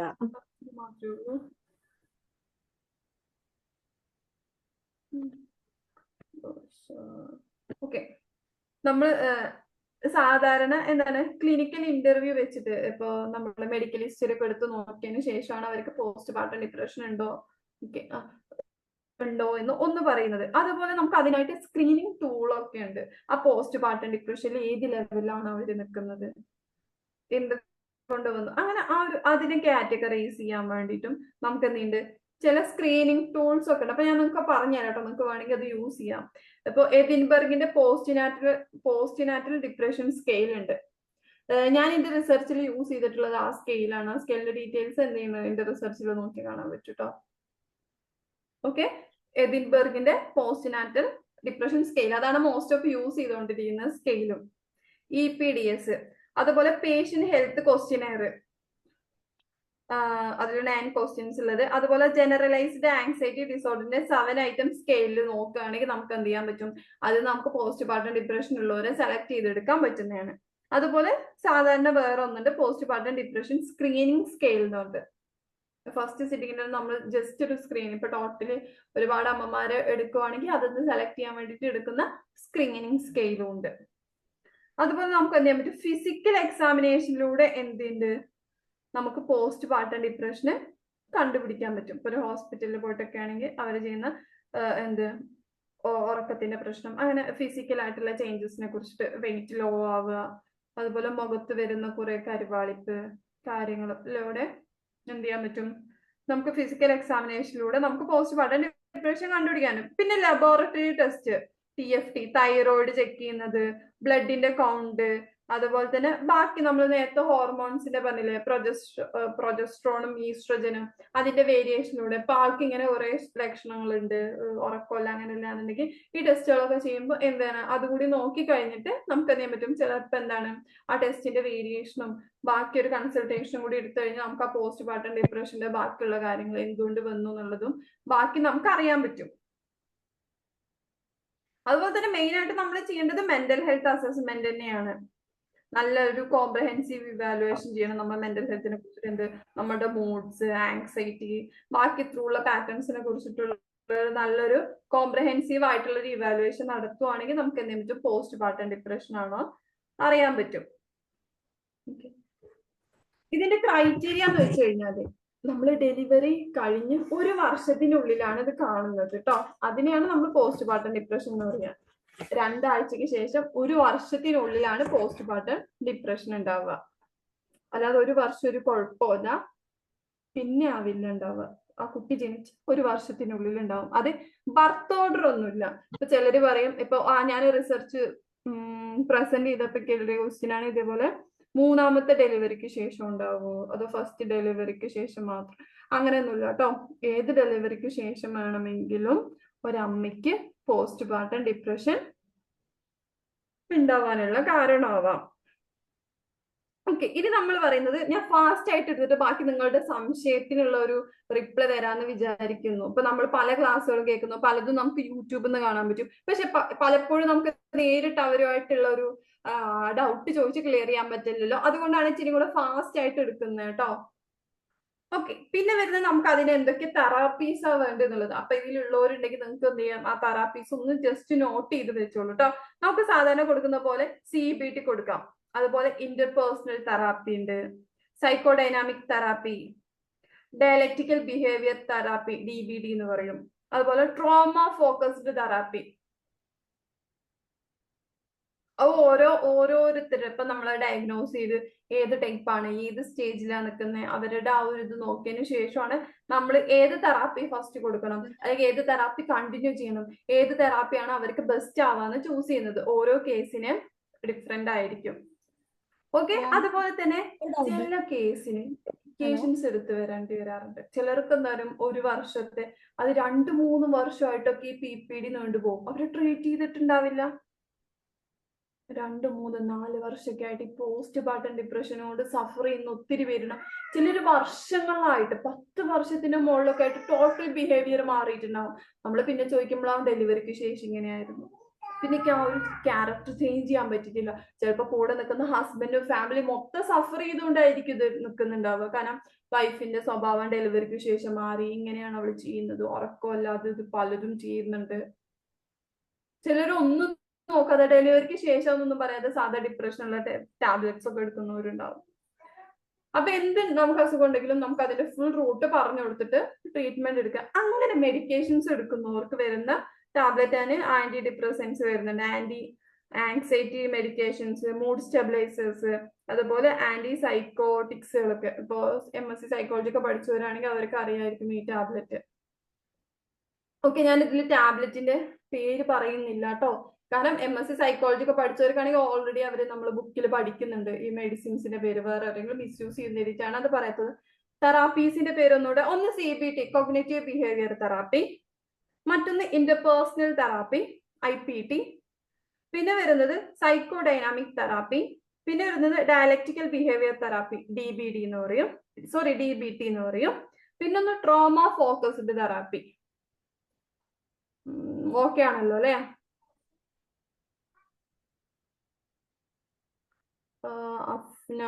അഫ്നാൻ ഒന്ന് റിപ്ലൈ തരാവോ? കേട്ടല്ലോ അല്ലെ? ഓക്കെ ആണോ? Please text. ഹലോ, ഓക്കെ ആണ്, കേൾക്കുന്നുണ്ടോ? ഓക്കെ, റിപ്ലൈ ഇട്ടിട്ടില്ല. ഓക്കെ, ഞാൻ അടുത്ത് എടുക്കുന്നു കേട്ടോ. അതുപോലെ ഒരുപാട് ഓൺലൈൻ സപ്പോർട്ട് ഗ്രൂപ്പ്സ് ഒക്കെ ഉണ്ട് അല്ലെ? നമുക്ക് ചിലർക്ക് എന്തുണ്ടാവില്ല, നമ്മളുടെ ഒരു കാര്യങ്ങൾ നേരിട്ട് പോയിട്ട് സംസാരിക്കാൻ താല്പര്യം ഉണ്ടാവില്ല. അത്രയുള്ളവർക്ക് ഓൺലൈൻ സപ്പോർട്ട് സിസ്റ്റംസ് ഒക്കെ ഒരുപാടുണ്ട്. അതുപോലെ peer groups, peer support programmes, അതുപോലെ ഉള്ള അതുപോലെ ഫേസ് ചെയ്യുന്ന അമ്മമാരുമായിട്ട് സംസാരിച്ചിട്ട് അതിനുള്ള സൊല്യൂഷൻ കണ്ടെത്തുക. പിയർ ഗ്രൂപ്പായിട്ട് നമ്മൾ ഓപ്പൺ ആയിട്ടുള്ള കമ്മ്യൂണിക്കേഷൻ ആണ് മെയിൻ ആയിട്ട് വേണ്ടത്. അതുപോലെ നമ്മളുടെ ലൈഫ് ചേഞ്ച് എന്ത് ചെയ്യുക, നമ്മൾ സെൽഫ് കെയർ ആയിട്ടുള്ള കാര്യങ്ങൾ പ്രാക്ടീസ് ചെയ്യുക, നന്നായിട്ട് എക്സസൈസ് ചെയ്യുക, മെഡിക്കേഷൻ, മൈൻഡ്ഫുൾനെസ്, ഇത്തരം കാര്യങ്ങളൊക്കെ ചെയ്യുന്നത്. അതുപോലെ നല്ല രീതിയിലുള്ള സ്ലീപ്പ് പ്രാക്ടീസ് ചെയ്യുക. ഇപ്പൊ നമ്മളുടെ അടുത്ത് വന്നപ്പോ ഈ ലാസ്റ്റ് പോസ്റ്റ്മോർട്ടം ഡിപ്രഷൻ കേസിന് നമ്മൾ ചെയ്തുകൊണ്ടിരിക്കുന്നത് അവർക്ക് സ്ലീപ്പ് റെഗുലേറ്റ് ചെയ്യാൻ ചെയ്യുന്നത്. അതിന് വേണ്ടിയിട്ട് അവരോട് ഒരു 1 വീക്കത്തെ അവരുടെ ഫുഡ്, സ്ലീപ്പിംഗ്, എല്ലാ ഡെയിലി റൊട്ടീൻസും നമ്മൾ എഴുതി ചാർട്ടാക്കി തരാൻ പറഞ്ഞിട്ടുണ്ട്. അപ്പൊ അവർ കൊണ്ടുവന്നു. ഇനി നമ്മൾ എന്ത് ചെയ്യും, ഇപ്പൊ നെക്സ്റ്റ് സിറ്റിംഗ് നാളെയോ മറ്റന്നാളോ ആണ് അവർ ബുക്ക് ചെയ്തിട്ടുള്ളത്. അതിനനുസരിച്ച് നമ്മൾ എന്ത് ചെയ്യും, അവരുടെ സ്ലീപ്പിംഗ് നമ്മളുടെ കൺട്രോളിൽ ടൈം ടേബിൾ ചെയ്ത് കൊണ്ടുവരും. പിന്നെ അതിന്റെ ആഫ്റ്റർ എഫക്റ്റ് അവരോട് ചോദിക്കും. പിന്നെ അതിനുശേഷം വീണ്ടും നമ്മൾ എന്ത് ചെയ്യും, അവരുടെ PPD ഇവാലുവേറ്റ് ചെയ്യും. അപ്പൊ അതിന്റെ സ്കോർ നോക്കും. ആ പണ്ടത്തെ നിന്ന് അവർക്ക് എന്തൊക്കെ ഇമോഷൻസ്, എന്തൊക്കെ ബിഹേവിയർ ചേഞ്ച് ആയിട്ടുള്ളത് നോക്കും. ഓക്കെ, അങ്ങനെ കുറെ കാര്യങ്ങൾ നമുക്ക് ചെയ്യാൻ പറ്റും. എന്ന് വെച്ച് കഴിഞ്ഞാൽ അവരുടെ ഉറക്കം റെഡിയായി തന്നെ നമുക്ക് നല്ല രീതിയിൽ കുറെ കാര്യങ്ങൾ കൊണ്ടുവരാൻ പറ്റും. അതുപോലെ തന്നെ ഹെൽത്തി ഈറ്റിംഗ് ഹാബിറ്റ്, നല്ല രീതിയിലുള്ള ഫുഡ് കഴിക്കുക. ഇപ്പൊ ഈ ഒരു പറഞ്ഞ കേസിലാണ്ടാണ് ഒരുപാട് ബൂസ്റ്റും ഹോർലിക്സും കഴിക്കുന്നത്. ഒരുപാട് ഫുഡ് ഉള്ള ഫുഡ് നല്ല രീതിയിൽ നല്ല ഹൈജീനിക് ആയിട്ടുള്ള പ്രോട്ടീൻ ആയിട്ടുള്ള ഫുഡ് കഴിക്കുക വേണ്ടത്. ഇപ്പൊ നമ്മൾ പ്രസവരക്ഷ എന്നുള്ള പേരിൽ അതും ഇതും ഒരുപാട് കഴിപ്പിക്കും. ഇപ്പൊ നമ്മളുടെ ഇപ്പോഴത്തെ ഒരു കാലഘട്ടം മാറിയിട്ടുണ്ട്. അതിനനുസരിച്ച് നമ്മൾ ഫിസിക്കലി എല്ലാ രീതിയിലും ചേഞ്ച് ആയിക്കൊണ്ടിരിക്കുക. അപ്പൊ നമ്മൾ എന്ത് ചെയ്യാ, ആവശ്യമുള്ള ഫുഡ് ആവശ്യത്തിനനുസരിച്ച്, ഈ ഒരു പോസ്റ്റ്മോർട്ടം ഡിപ്രഷൻ ഉള്ളവർക്ക് അതിനനുസരിച്ച് പ്രോട്ടീൻ റിച്ചഡ് ആയിട്ടുള്ള, അവർക്ക് നന്നായിട്ട് ഉറങ്ങാൻ പറ്റുന്ന, അവരുടെ ഡൈജഷൻ ഓക്കെ ആവുന്ന രീതിയിലുള്ള ഫുഡൊക്കെ നമുക്ക് എന്ത് ചെയ്യാൻ പറ്റും, കൊടുക്കാൻ പറ്റും. ഇപ്പൊ നേരത്തെ ഞാൻ പറഞ്ഞു അവരുടെ എന്ത് ചെയ്തിട്ടുണ്ട്, ഫുഡും ബാക്കി ലൈഫ് റൊട്ടീൻ ടോട്ടൽ ആയിട്ടാണ് ഞാൻ അവരോട് ചോദിച്ചിട്ടുള്ളത്. ഓക്കെ, അതുപോലെ തന്നെ നല്ലൊരു social support network system build ചെയ്യുക. നമ്മുടെ വീട്ടിലുള്ളവർ മാക്സിമം സപ്പോർട്ട് ചെയ്യുക. ഇതിനെ കുറിച്ച് അറിഞ്ഞ ഹസ്ബൻഡിന് ഫാമിലി എഡ്യൂക്കേഷൻ ഇമ്പോർട്ടന്റ് ആണ്. സൈക്കോ എഡ്യൂക്കേഷൻ ഫാമിലി വീട്ടിലുള്ള ഹസ്ബൻഡ് മാത്രം അറിഞ്ഞാൽ പോരാ, വൈഫ് ഈ ഒരു കണ്ടീഷനിലാണ്, ഇതിനെ മാക്സിമം സപ്പോർട്ട് ചെയ്യണം എന്നുള്ളത് ആ വൈഫിന്റെ വീട്ടുകാരും ഹസ്ബൻഡിന്റെ വീട്ടുകാരും അറിയണം. എന്നാലുള്ള ആ കുട്ടീനെ നല്ല രീതിയിൽ നമുക്ക് സപ്പോർട്ട് ചെയ്ത് കൊണ്ടുവരാൻ പറ്റും. ഇതൊരു ഭയങ്കരമായിട്ടുള്ളൊരു ലൈഫ് ലോങ് ത്രൂ പോകുന്ന ഒരു മെന്റൽ പ്രോബ്ലം ഒന്നല്ല. നമ്മൾ നല്ല രീതിയിൽ ഏർലി ഡിറ്റക്ട് ചെയ്ത് കണ്ടുപിടിക്കുകയാണെങ്കിൽ, നല്ല സപ്പോർട്ട് സിസ്റ്റം കൊടുക്കുകയാണെങ്കിൽ നമുക്ക് നല്ല രീതിയിൽ മാറ്റിയെടുക്കാൻ പറ്റുന്നതാണ് PPD, പോസ്റ്റ്മോർട്ടം ഡിപ്രഷൻ. അതുകൊണ്ട് ആർക്കെങ്കിലും സ്റ്റാർട്ടിങ്ങിലെ ആ ഒരു സിംറ്റംസ് കാണിക്കുകയാണെങ്കിൽ നല്ല രീതിയിൽ വീട്ടുകാരും എല്ലാവരും കൂടെ സംസാരിച്ച് കൊണ്ടുവന്ന് നമുക്കത് മാറ്റിയെടുക്കാൻ പറ്റും കേട്ടോ. ഓക്കെ, പിന്നെ എന്താണ്, പലരും acupuncture therapy, massage therapy, yoga, അതുപോലെ ഹെർബൽ സപ്ലിമെന്റ്സ് ഒക്കെ എടുക്കാറുണ്ട് കേട്ടോ. അതുകൊണ്ട് പൂർണ്ണമായിട്ട് മാറുന്നില്ല. മോസ്റ്റ് ഓഫ് നമ്മൾ അവർക്ക് കൊടുക്കേണ്ടത് കൗൺസിലിങ്ങും തെറാപ്പിയും കാര്യങ്ങളൊക്കെയാണ്. അതാണ് ഏറ്റവും ഇമ്പോർട്ടന്റ്. അവരുടെ മെന്റൽ ഹെൽത്തിനെ സപ്പോർട്ട് ചെയ്യുന്ന കാര്യങ്ങളാണ് നമ്മൾ അവർക്ക് പ്രധാനമായിട്ടും പ്രൈമറി ആയിട്ടും നമ്മൾ കൊടുക്കേണ്ടത്. ഓക്കെ, ചില കേസിന് എന്ത് ചെയ്യാറുണ്ട്, ഹോസ്പിറ്റലൈസേഷൻ ചെയ്യാറുണ്ട്. ഇപ്പൊ ഞാൻ നേരത്തെ പറഞ്ഞു ഇത് ഒരു കൊച്ചിനെ കൊന്നായിരുന്നു, അവരെ ജയിലിലായിരുന്നു, പിന്നെ ഹോസ്പിറ്റലൈസേഷൻ ചെയ്തിട്ടുണ്ടായിരുന്നു. ഓക്കെ, അതുപോലെ തന്നെ നേരത്തെ പറഞ്ഞ പോലെ ഓൺലൈൻ തെറാപ്പീസും കാര്യങ്ങളൊക്കെ നമുക്ക് അവൈലബിൾ ആണ്. അവർക്കുള്ള ഇൻഡിവിജ്വൽ സപ്പോർട്ട് കൊടുക്കുക, അതുപോലെ പാർട്ട്നേഴ്സിനുള്ള പ്രത്യേകിച്ച് സപ്പോർട്ടീവ് പ്ലാൻസ് കൊടുക്കുക. ഇപ്പൊ ആ ഒരു അമ്മയും കുട്ടിയും വരുന്നവർക്ക് അവർക്ക് ഇതുപോലെ ഫുഡിന്റെ ഉണ്ട്. പിന്നെ അത് ഫാമിലി തെറാപ്പി, അമ്മയും കുട്ടീൻ്റെയുള്ള ഒരു പേഴ്സണൽ റിലേഷൻഷിപ്പ് ഇംപ്രൂവ് ചെയ്യാനുള്ള റിലേഷൻഷിപ്പ് തെറാപ്പിയാണ് നമ്മൾ പ്രൊവൈഡ് ചെയ്തുകൊണ്ടിരിക്കുന്നത്. നെക്സ്റ്റ് സ്റ്റെപ്പ് ആയിട്ടാണ് ഈ ഫുഡിൻ്റെത് പറഞ്ഞിട്ടുള്ളത്. കഴിഞ്ഞ വീക്കാണ് അവരെന്തുള്ളത് ഫുഡിന്റെ ഡയറ്റ് തന്നിട്ടുള്ളത്. അപ്പൊ ഇനി നെക്സ്റ്റ് നാളെയോ മറ്റന്നാളെയാണ് അവരുടെ ബുക്കിംഗ് എന്ന് പറഞ്ഞില്ല. അപ്പോഴാണ് നമ്മൾ ബാക്കി സ്ലീപ്പ് നമ്മളുടെ കൺട്രോളിൽ കൊണ്ടുവന്നിട്ട് അവര് റെഡിയാക്കാൻ പോകുന്നത്. ഓക്കെ, പിന്നെ മെയിൻ ആയിട്ടുള്ളത് നമ്മുടെ പോസ്റ്റ്മോർട്ടം ഡിപ്രഷനെ കുറിച്ച് നമ്മൾ അവെയർ ആവണം. ഇപ്പൊ നിങ്ങൾക്ക് കിട്ടിയ വിവരങ്ങൾ എന്ത് ചെയ്യുക, മറ്റൊരാളോട് ഷെയർ ചെയ്യുക. ഇങ്ങനെയുണ്ട്, അപ്പൊ അതിനെ കുറിച്ചിട്ട് എല്ലാവരും അറിയണം. മാക്സിമം ഷെയർ ചെയ്യാം. കാരണം ചിലതൊന്നും നമ്മുടെ കൺട്രോളിൽ ഇല്ലാത്ത കാര്യങ്ങളുണ്ട് അല്ലെ, മെന്റൽ ഹെൽത്തിലുള്ള ഒരുപാട് ഇഷ്യൂസ്. പക്ഷെ ചിലതൊക്കെ എന്ത് ചെയ്യാൻ പറ്റും, ഒരാളൊരു ട്രോമയെ കൂടെ ഇഷ്യൂ കൂടെ കടന്നു പോകുന്നതിന് നമുക്കത് രക്ഷിക്കാൻ പറ്റും. ഈ ഒരു പോസ്റ്റ്മോർട്ടം ഡിപ്രഷൻ കൊണ്ട് എഫക്റ്റ് ആവുന്നത് എന്താണ്, ചിലപ്പോൾ ഓൾ ഫാമിലി ആയിരിക്കും, അല്ലെങ്കിൽ ഏതെങ്കിലും ഒരാളുടെ ജീവനായിരിക്കും. ചില പോസ്റ്റ്മോർട്ടം ഡിപ്രഷൻ ഉള്ള ഒരു സൂയിസൈഡിന് ശ്രമിക്കുന്നുണ്ട്, ചിലർ സൂയിസൈഡ് ചെയ്തിട്ടുണ്ട്. ഓക്കെ, അപ്പൊ ഇത്രയും കാര്യങ്ങളാണ് എനിക്ക് പറയാനുള്ളത്. ഭയങ്കര ഷോർട്ടായിട്ട് ആണ് ഞാൻ ക്ലാസ് എടുത്തത്. അപ്പൊ നിങ്ങൾക്ക് ഞാൻ മോസ്റ്റ് ഓഫ് ഇത്രേ ഉദ്ദേശിച്ചുള്ളൂ. ഇതാണ് പോസ്റ്റ്മോർട്ടം ഡിപ്രഷൻ എന്ന് നിങ്ങൾക്ക് മനസ്സിലാക്കി തരാം, ഏകദേശം സിംറ്റംസ് മനസ്സിലാക്കി തരാം. എന്തായാലും ഈ ക്ലാസ്സിന് കേൾക്കാൻ വന്നവര് ഏകദേശം പോസ്റ്റ്മോർട്ടം ഡിപ്രഷനെ കുറിച്ച് അറിഞ്ഞവരോ അല്ലെങ്കിൽ അറിയാൻ ആഗ്രഹമുള്ളവരായിരിക്കും. അപ്പോൾ ഞാൻ എക്സ്പെക്ട് ചെയ്യുന്നത് നിങ്ങളുടെ ഒരു ഓപ്പൺ ആയിട്ടുള്ള കമ്മ്യൂണിക്കേഷൻ ആണ്. നിങ്ങൾക്ക് എന്തെങ്കിലും ഡൗട്ട് ഉണ്ടെങ്കിൽ ചോദിക്കുക എന്നുള്ളതാണ്. അപ്പോഴാണ് നിങ്ങളും അവെയർ ആവുക, നിങ്ങൾക്ക് ചുറ്റുള്ളവർക്കും അവെയർ ആവാൻ പറ്റുക. അപ്പൊ എനിക്ക് അറിയുന്ന ഇതിന്റെ മറുപടി ഞാൻ നിങ്ങൾക്ക് തരും. പ്ലീസ് ദയവ് ഇത് പറ്റുവാണെങ്കിൽ എന്ത് ചെയ്യുക, നിങ്ങളൊന്ന് ഓപ്പൺ ആയിട്ട് കമ്മ്യൂണിക്കേറ്റ് ചെയ്യുക. ഇപ്പൊ ഏറ്റവും കൂടുതൽ നടന്നുകൊണ്ടിരിക്കുന്ന പോസ്റ്റ്മോർട്ടം ഡിപ്രഷന്റെ കേസ് കൂടിക്കൊണ്ടിരിക്കുകയാണ് നമ്മുടെ കേരളത്തില്. അത് നമ്മുടെ റിലേഷൻഷിപ്പ് ഇഷ്യൂസും ഇതിനെ കുറിച്ച് അവെയർ അല്ലാത്തതും ഇതൊക്കെ ഭയങ്കര റീസൺ ആയിട്ട് വരുന്നുണ്ട്. സോ ഓക്കെ, ഡൗട്ട് ഉണ്ടെങ്കിൽ ചോദിക്കാം കേട്ടോ. പറ്റുവാണെങ്കിൽ ആ ഒരു റിസർച്ച് പേപ്പർ ഒന്ന് വായിച്ചു നോക്കുക. മാം ഒരു സംശയം ചോദിക്കട്ടെ. ഒരുപാട് പേര് ഡൈവോഴ്സ് ആവുന്നുണ്ട്, അതിനും കൂടെ എന്താണ് പോസ്റ്റ്മോർട്ടം ഡിപ്രഷന് ലീഡ് ചെയ്യുന്നുണ്ട് എന്നാണ് പറയുന്നത്. ഹലോ ഹലോ ഹലോ ആ മാം കേൾക്കുന്നുണ്ടോ? കേൾക്കുന്നുണ്ട്, പറഞ്ഞോളൂ കേട്ടോ. ഇത് ഇപ്പൊ ഒരു പക്ഷേ ഇതിന് അവെയർ അല്ലാത്തവർ ഇതിന് ട്രീറ്റ്മെന്റ് എടുത്തിട്ടുണ്ടാവില്ലല്ലോ. അപ്പൊ അവരുടെ മക്കളൊക്കെ ഒരുപാട് മുതിർന്ന് വലുതായിട്ടുണ്ടാവും. അപ്പൊ അവരുടെ ലൈഫിൽ ഇത് എന്താ ഓട്ടോമാറ്റിക് ആയിട്ട് അവരിങ്ങനെ അതിന് റിക്കവർ ആയിട്ടുണ്ടാവുമോ, അതോ അവരിപ്പോഴും അവർക്ക് അതിന് ട്രീറ്റ്മെന്റ് എടുക്കേണ്ടി വരുമോ, കുറച്ചൊരു ഏജ് ആയിട്ടാണെങ്കിലും? ഏജ് ആയിട്ടാണെങ്കിലും അവരുടെ ലൈഫിനെ അത് എഫക്ട് ചെയ്യുന്നുണ്ടെങ്കിൽ, എഫക്ട് ചെയ്യുമ്പോഴാണ് നമുക്ക് ഒരു ഡിസോർഡർ ആയിട്ട് പറയുന്നത്. അങ്ങനെയാണെങ്കിൽ അവർക്ക് എപ്പോ വേണമെങ്കിലും ട്രീറ്റ്മെന്റ് എടുക്കാം. പക്ഷെ അതിന്റെ പഴക്കത്തെയും അതിന്റെ സിംറ്റംസിനെയും അനുസരിച്ച് നമുക്ക് റിക്കവർ ആവാനുള്ള ടൈം എടുക്കും. ചിലര് അതുപോലെ എന്താ പറയാ സ്വയം ഉപദ്രവിക്കുക, മറ്റുള്ളവരെ ഉപദ്രവിക്കുന്നുണ്ടെങ്കിൽ അതിനനുസരിച്ച് മേ ബി ഹോർമോണൽ ചേഞ്ചസ് ഉണ്ടാവും. അങ്ങനെയാണെങ്കിൽ അവർ മെഡിക്കേഷൻ എടുക്കണം, മെഡിസിൻസും കൂടെ എടുക്കണം. ഇനിയിപ്പോ തെറാപ്പി ചെയ്യേണ്ടവരാണെങ്കിൽ നിർബന്ധമായിട്ടും തെറാപ്പി ചെയ്യാം. ഞാൻ പറഞ്ഞില്ലേ, ചിലര് 10 വർഷമായിട്ട് ഫേസ് ചെയ്യുന്നവരൊക്കെ നമുക്ക് കേസ് വന്നിട്ടുണ്ട്. 10 വർഷമായിട്ട് ഫേസ് ചെയ്യുന്ന ആള്, പക്ഷെ അവർക്ക് അത്രയും പറഞ്ഞു കൊടുത്തു, 10 വർഷമായിട്ട് അവർ ഫേസ് ചെയ്യുന്നു. ലാസ്റ്റ് അവർക്ക് ഉണ്ടായ കൊച്ച് ഇതാണ്, ആ ഒരു ഫേസ് ചെയ്യുന്ന സിറ്റുവേഷനിലൂടെ കടന്നു പോയിട്ട് എഗെയിൻ പ്രഗ്നന്റ് ആയതുകൊണ്ട് കുട്ടിക്ക് ഓട്ടിസ്റ്റിക് ആയിട്ടുള്ള സിംറ്റംസ് കാണുന്നുണ്ട്. ഓട്ടിസ്റ്റിക് ആണ് കുട്ടി, ഡയഗ്നോസ്ഡ് ആണ്.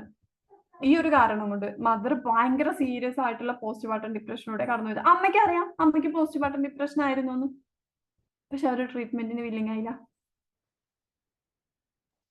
അത് സത്യത്തിൽ ഞാൻ എന്റെ കേസ് തന്നെ പറയണത്. എനിക്ക് ഡെലിവറി ഇപ്പൊ എന്റെ മൂത്ത മോൾക്ക് ഡിഗ്രി സെക്കൻഡ് ഇയർ ആയി. പക്ഷെ അവളുടെ പ്രഗ്നൻസി സമയത്ത് ഡെലിവറിക്ക് ശേഷം എനിക്ക് ഭയങ്കരമായിട്ട് പേടി വരിക, ഫുഡ് വേണ്ട, ഉറക്കല്ല, ഭയങ്കര പ്രശ്നമായിരുന്നു. അതിനുശേഷം ഞാൻ ആകെ ചേഞ്ച് ആയി എന്ന് വീട്ടുകാരൊക്കെ പറയുമായിരുന്നു. പക്ഷെ ഞാൻ ഇതുവരെ അതിന് ട്രീറ്റ്മെന്റ് എടുത്തിട്ടോ കാര്യങ്ങളൊന്നുമില്ല. പക്ഷെ എനിക്കപ്പോ തോന്നുന്നത് ഞാൻ ഓട്ടോമാറ്റിക് അതിന് ക്യൂർ ആയിട്ടുണ്ടാവോ എന്നുള്ളൊരു ഇതുണ്ട്. പിന്നെ പൊതുവെ കുറച്ച് ഇപ്പൊ എന്തെങ്കിലും ഭയങ്കര ഇമോഷണൽ ആയിട്ടുള്ള ബുദ്ധിമുട്ടോ കാര്യങ്ങളോ നിങ്ങളുടെ ലൈഫിൽ വരുന്നുണ്ടോ? പാർട്ട്ണറോ ആയിട്ടോ കുട്ടിയായിട്ടോ അല്ലെങ്കിൽ ഉറക്കത്തിന്റെ പ്രശ്നം വേറെ എന്തെങ്കിലുമൊക്കെ? ആൻസൈറ്റിയുടെ ഒരു പ്രശ്നം ഉണ്ട് എന്ന് പറഞ്ഞിട്ടുണ്ട്. ആൻസൈറ്റി ഉണ്ട് എന്നുള്ളത് ആ സമയത്ത് എന്തൊക്കെ ആങ്സൈറ്റി ഉണ്ടെന്ന് ആര് പറഞ്ഞു? ഡോക്ടർ പറഞ്ഞിട്ടുണ്ട്. Okay okay. അപ്പൊ അത് ഞാൻ പക്ഷെ വന്നത് ഞാൻ ചോദിക്കട്ടെ, ഡെലിവറിക്ക് ശേഷം മുതൽ ത്രൂ ഔട്ട് ആയിട്ട് ആങ്സൈറ്റി ഫീൽ ചെയ്യുന്നുണ്ടോ? ആൻസൈറ്റി ഉണ്ട് എന്ന് പറഞ്ഞത് എനിക്കിപ്പോ ഒരു 5 വർഷത്തെ ഒരു ഇതിലാണ് ആൻസൈറ്റി ഉണ്ട് എന്നുള്ളത് മനസ്സിലായത്. ഞാൻ പറഞ്ഞു ഓക്കെ. അപ്പൊ ആ ഒരു ആങ്സൈറ്റി ഉണ്ടെന്ന് മനസ്സിലാവാനുള്ള കാരണങ്ങൾ ഉണ്ടല്ലോ, എന്തൊക്കെ സിംറ്റംസ് ആയിരുന്നു നിങ്ങൾക്ക് ഉണ്ടായിരുന്നെ? എനിക്ക് തന്നെ മൂഡ് ചേഞ്ചസ് തന്നെ മെയിൻ. ഭയങ്കരമായിട്ട് ദേഷ്യം വരും, ഇമോഷണലായിട്ട് ഭയങ്കര പ്രശ്നമാണ്. ഞാൻ മക്കളായിട്ടാണെങ്കിലും ഫാമിലിയിലാണെങ്കിലും ഒക്കെ ഭയങ്കരമായിട്ട് എന്താ പറയാ ചെറിയ ചെറിയ കാര്യങ്ങൾ, അതായത് എനിക്ക് തീരെ വിഷമമുള്ള കാര്യങ്ങൾ സഹിക്കാൻ പറ്റണില്ല. നമുക്ക് Okay. ഓപ്പോസിറ്റ് ആയിട്ട് വരുന്ന കാര്യങ്ങളൊക്കെ എനിക്ക് ഭയങ്കരമായിട്ട് പ്രതികരിക്കാനുള്ള ശേഷി കൂടുതലായിട്ട് വരിക. ഈ ആൻസൈറ്റി അതിപ്പോ ഈ ഒരു ഓക്കെ, ഇതിനിപ്പോ ഈ ഡെലിവറി അല്ലാതെ വേറെ എന്തെങ്കിലും കാര്യങ്ങൾ നിങ്ങളുടെ ലൈഫിൽ നടന്നിട്ടുണ്ടോ? നിങ്ങൾക്ക് അക്സെപ്റ്റ് ചെയ്യാൻ പറ്റാത്ത എന്തെങ്കിലും ഇൻസിഡൻസ് ഡെലിവറിയുടെ അല്ലാതെ? ഇൻസിഡൻസ് ഒക്കെ എനിക്ക് ഫാമിലിയിൽ ഒരുപാട് ഉണ്ടായിട്ടുണ്ട്. പക്ഷെ എനിക്കിത് സ്റ്റാർട്ടിങ് എനിക്ക് തോന്നി തുടങ്ങിയത്, എനിക്ക് ഇങ്ങനെ മനസ്സിലാക്കിയെടുത്തത് എനിക്ക് ഇതിൽ നിന്നാണോ സ്റ്റാർട്ട് ചെയ്തെന്നുള്ളതാ. ഈ PPD മുതലാണോ എനിക്കിത് സ്റ്റാർട്ടിങ്. അതിന് ശേഷമാണ് അവരെല്ലാരും പറഞ്ഞ് ഞാൻ ആകെ ചേഞ്ച് ആയി എന്നുള്ളൊരു കാര്യം പറഞ്ഞത്. അതിന് മുമ്പുള്ള ഒരാളായിരുന്നില്ല അത്ര. അതിന് ശേഷം ഞാൻ വീട്ടുകാരൊക്കെ പറയാറുണ്ടായിരുന്നു. അപ്പൊ ചിലപ്പോ എന്തായിരിക്കും നമുക്ക് നിങ്ങളുടെ ഫുൾ ഹിസ്റ്ററി കിട്ടിയാലുള്ളൂ ഇന്നതാന്ന് ഡയഗ്നോസ് ചെയ്യാൻ പറ്റുക. ഐ എം സോറി, ചിലപ്പോ മേ ബി എന്തായിരിക്കും പോസ്റ്റ് പാർട്ടം ആങ്സൈറ്റി ആയിരിക്കും. ഇപ്പൊ നിങ്ങൾ ഇത്രയും വർഷം ലീഡ് ചെയ്യുന്നതായിരിക്കും. അപ്പൊ ആ ഒരു ആങ്സൈറ്റിയുടെ ലെവൽ എത്രത്തോളം ഉണ്ട്? ആങ്സൈറ്റി കാരണം നിങ്ങൾക്ക് ഏതൊക്കെ തരത്തിലുള്ള തോട്ട്സാ പോകുന്നതെന്ന് വെച്ച് കഴിഞ്ഞാൽ അതിനനുസരിച്ച് നമ്മൾ ട്രീറ്റ്മെന്റ് എടുക്കുക. മെഡിസിൻ കഴിക്കേണ്ടത് എമർജൻസി ആണെങ്കിൽ മാത്രം മെഡിസിൻസ് എടുക്കുക, അല്ലെങ്കിൽ അതിനനുസരിച്ചുള്ള തെറാപ്പി എടുക്കുക. അപ്പൊ ഞാൻ ചോദിക്കുന്നത്, ഇത് ഓട്ടോമാറ്റിക് ആയിട്ട് എന്താണെങ്കിലും ക്യൂർ ആവില്ല അല്ലെ ഈ സംഭവം? ഈ PPD നമ്മൾ ട്രീറ്റ്മെന്റ് എടുക്കണം. Okay okay ma'am, thank you. Okay, thank U.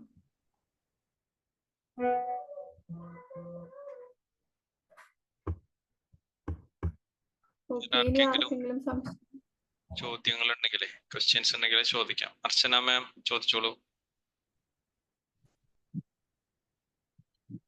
ചോദിക്കാനല്ല sir, ഈ പോസ്റ്റ്മോർട്ടം സൈക്കോസിസ് എന്ന് പറയുന്നത് അല്ലെങ്കിൽ പോസ്റ്റ്മോർട്ടം ഡിപ്രഷൻ കൂടുതലായിട്ടും ഉണ്ടാകുന്നത് ആ ലേഡിക്ക് ആ ഒരു ടൈമിൽ വേണ്ടതായ സപ്പോർട്ട് കിട്ടാത്തത് കൊണ്ടാണ് മെയിനായിട്ടും ഉണ്ടാകുന്നത്. ചിലപ്പം പാർട്ട്ണറുടെ സപ്പോർട്ട് കാണിയല, അല്ലെങ്കിൽ ഫാമിലി മെമ്പേഴ്സ് നോക്കാൻ കാണിയല. പ്രത്യേകിച്ച് ഇപ്പോഴത്തെ ന്യൂക്ലിയർ ഫാമിലി ആകുമ്പോഴത്തേക്കും അവർക്ക് അതിനെപ്പറ്റി ഒന്നുള്ള ഒരു ഐഡിയയോ കാര്യങ്ങളോ ഒന്നും കാണത്തില്ല. പിന്നെ മിക്കവാറും ലേഡീസിന് ഡെലിവറി കഴിയുമ്പോഴത്തേക്കും ആ ബോഡി ഇമേജിന്റെ ഒരു ഡിസ്റ്റർബൻസ് ശരിക്കും ബ്യൂട്ടി കോൺഷ്യസ് ആയിട്ടുള്ള ലേഡീസിനാണെങ്കിൽ അതുപോലെ മൂലം ഉണ്ടാവാം, അല്ലെങ്കിൽ അവർക്ക് സെൽഫ് എസ്റ്റീം കുറവായിരിക്കാം.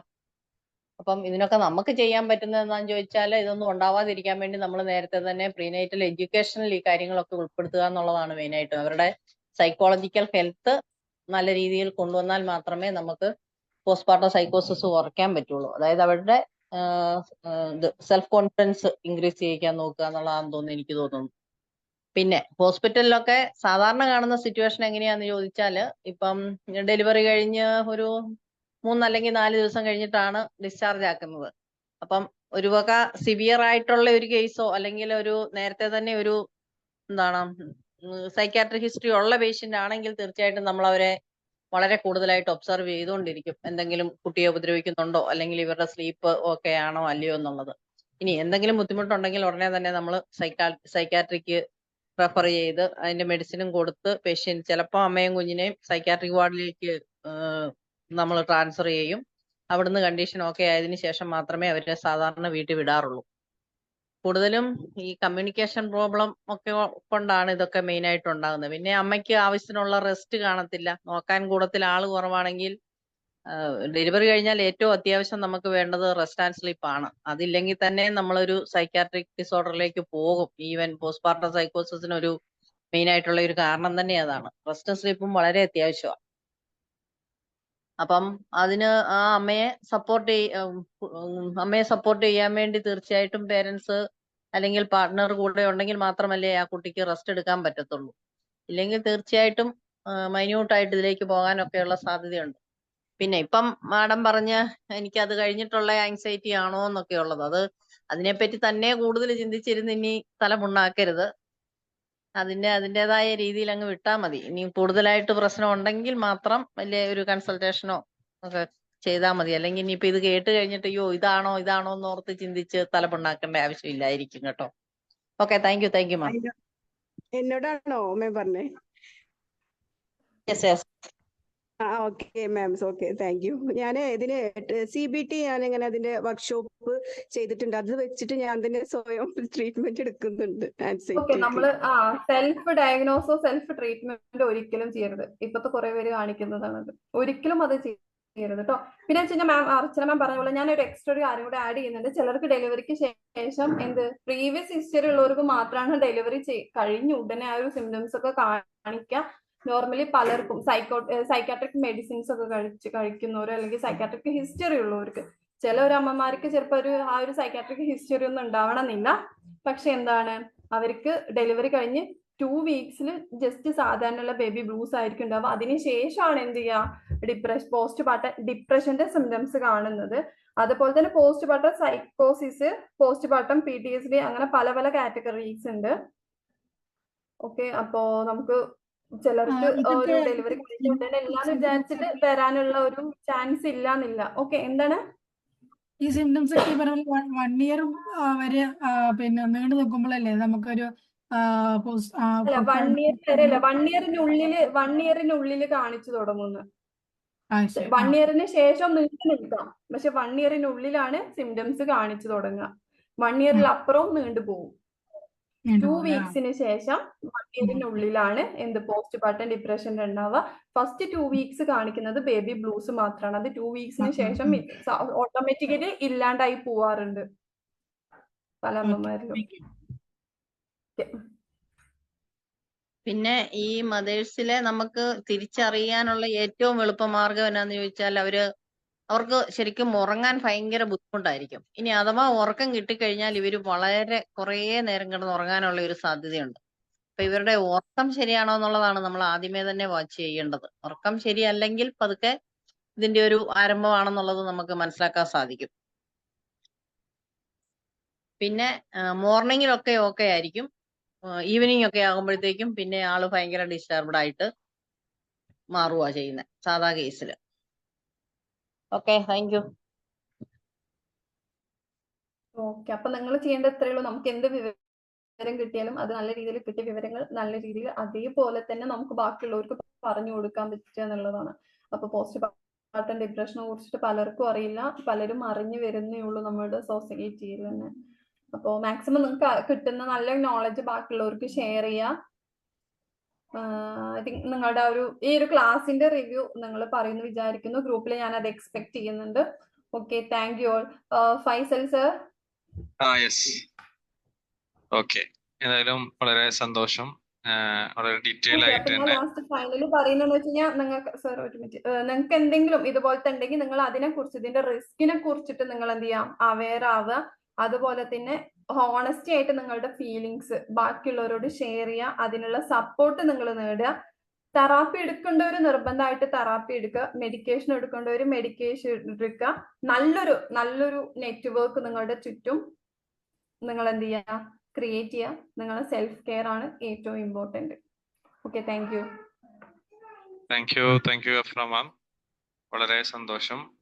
പോസ്റ്റ്മോർട്ടം ഡിപ്രഷനെ കുറിച്ചിട്ട് വളരെ ഡീറ്റെയിൽ ആയിട്ട് തന്നെ നമുക്ക് ഇവിടെ പറഞ്ഞു തന്നു. അതിന്റെ ഓരോ ഏരിയകളെ കുറിച്ച്, അതിന്റെ സിംറ്റംസ്, അങ്ങനെ തുടങ്ങിയിട്ടുള്ള ഓരോ കാര്യങ്ങള് വളരെ വ്യക്തമായിട്ട് തന്നെ ഇവിടെ പറഞ്ഞു തന്നിട്ടുണ്ട്. വളരെ സന്തോഷം അറിയിക്കുകയാണ്. മാമിന്റെ സെഷനുകൾ ഇനിയും ഉണ്ടാകും. അതേപോലെ തന്നെ മാമിന്റെ കീഴിലായിട്ട് DSM 5 കേന്ദ്രീകരിച്ചുകൊണ്ട് പ്രോഗ്രാമുകൾ ചെയ്യാൻ നമ്മൾ ഉദ്ദേശിക്കുന്നുണ്ട്. അപ്പോൾ ന്യൂറോ ഡെവലപ്മെന്റൽ ഡിസോർഡേഴ്സിനെ കുറിച്ചിട്ടാണ് ആദ്യം നമ്മളൊരു കോഴ്സ് ചെയ്യാൻ ഉദ്ദേശിക്കുന്നത്. അതിൽ intellectual disability, autism spectrum disorder, ADHD, communication disorders തുടങ്ങിയിട്ടുള്ള കാര്യങ്ങളായിരിക്കും അതിൽ കൂടുതലായിട്ട് നമ്മൾ ഇൻക്ലൂഡ് ചെയ്യുക. അതേപോലെ തന്നെ മറ്റു അതിനോടനുബന്ധിച്ചിട്ടുള്ള കുറച്ച് കോഴ്സുകളും നമ്മൾ ചെയ്യാൻ ഉദ്ദേശിക്കുന്നുണ്ട്. സെക്സ് തെറാപ്പി, അതേപോലെ തന്നെ inner child healing, ABA therapy, അങ്ങനെ തുടങ്ങിയിട്ടുള്ള വ്യത്യസ്തമായിട്ടുള്ള കോഴ്സുകൾ നമ്മൾ ചെയ്യാൻ ഉദ്ദേശിക്കുന്നുണ്ട്. അതിന്റെ ഡീറ്റെയിലുകളൊക്കെ നമ്മളുടെ ഗ്രൂപ്പുകളിൽ അറിയിക്കും.